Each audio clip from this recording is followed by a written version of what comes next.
नमस्कार। ये है फलक का किस्सा कहानी चैनल। मैं हूँ भगवती सक्सेना और आज आपको सुना रही हूँ हास्य कवि घनश्याम अग्रवाल जी की कहानी कोरोना की रोटी। एक बुजुर्ग की रिपोर्ट उस समय पॉजिटिव निकली। घर भर में सन्नाटा फैल गया। बूढ़े को अटैच बाथरूम वाले छोटे से कमरे में 14 दिनों के लिए क्वारंटाइन कर दिया गया। बच्चों को उस कमरे से दूर रहने की हिदायत दे दी। बहू सुबह शाम डरते डरते चाय और 2 वक्त का खाना देने लगी और फिर हाथों को सैनिटाइज कर लेती। आज 3 में से 2 ही रोटी वो बुजुर्ग खा पाए। अब परेशानी, जिसकी थाली तक नहीं छूते लोग, वो एक रोटी को क्या करे। कमरे में खिड़की भी नहीं थी कि वहां से बाहर डाल दे। अब क्या करे इस रोटी को। जी में आया बाहर जाके कोई भिखारी को दे दे।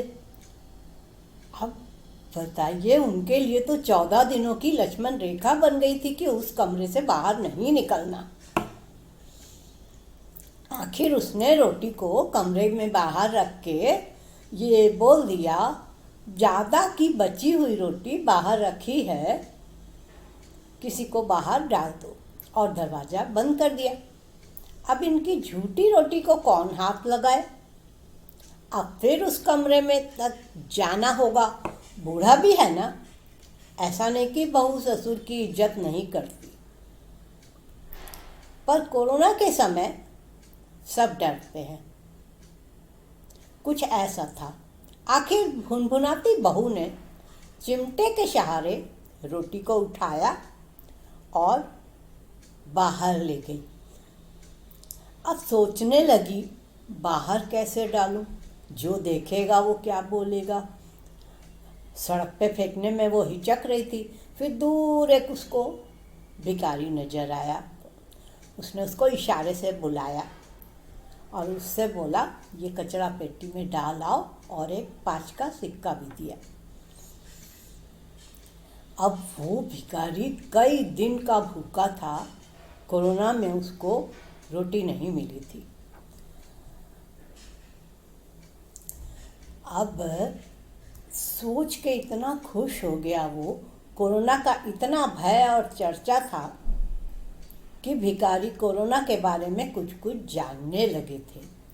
मैं अब इस रोटी को नहीं खाऊंगा। अब इस कोरोना रोटी को कचरा पेटी में डालकर इन 5 रुपए से रोटी खरीद कर खाऊंगा। इस सोच से उसकी चाल में एक सेठपन आ गया। जिंदगी में पहली बार रोटी खरीद के खाने वाला था। मगर कचरा पेटी तक आते आते उसका ख्याल बदल गया। इस लॉकडाउन में उसे रोटी कहाँ मिलेगी। सारी होटलें बंद है। उसके हाथ की रोटी फेंकते फेंकते रुक गया वो। इधर उसे कोरोना का डर भी सता रहा था और उधर रोटी को देख के उसकी भूख भी जागृत हो रही थी। वो रोटी को बिल्कुल अपनी आंख के करीब लाके उसमें वायरस ढूंढने लगा। फिर रोटी को पलटकर उसी तरह गौर से देखा। कहीं भी कोई वायरस नहीं नजर आया। माना वायरस अति सूक्ष्म होते हैं, पर होते तो हैं। एक आध तो दिखाई पड़ता। फिर उसने रोटी को 2 बार जोर से झटका। एक आध होगा तो गिर गया होगा। उसने फिर रोटी को देखा। अरे, अब कोरोना पॉजिटिव और नेगेटिव दोनों ही रोटी खाते हैं, तो फिर रोटी नेगेटिव पॉजिटिव कैसे हो सकती है। रोटी सिर्फ रोटी होती है। वो खुद को समझाने लगा। फिर भिखारियों को तो कोरोना होता नहीं। उसने आज तक किसी भिखारी को क्वारंटाइन होते नहीं देखा था। वैसे भूख ने रोटी खाने के सारे तर्क जुटा लिए थे। रोटी को वह मुंह के करीब ले गया, फिर भी मुंह खोलने की हिम्मत नहीं कर पाया। कहीं कोई एक आध वायरस। अचानक उनकी आंखें चमक उठी। वो रोटी को पुनः झटकते हुए इत्मीनान के साथ रोटी खाने लगा। साला, इसके बावजूद एक आध वायरस पेट में चला भी गया तो क्या, इस रोटी से इतनी इम्यूनिटी तो आ ही जाएगी कि वो वायरस को मार सके।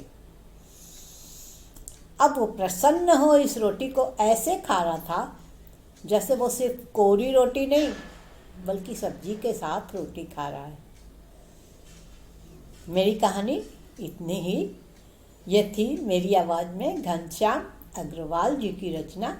फिर मिलते हैं एक नई कहानी के साथ। नमस्कार।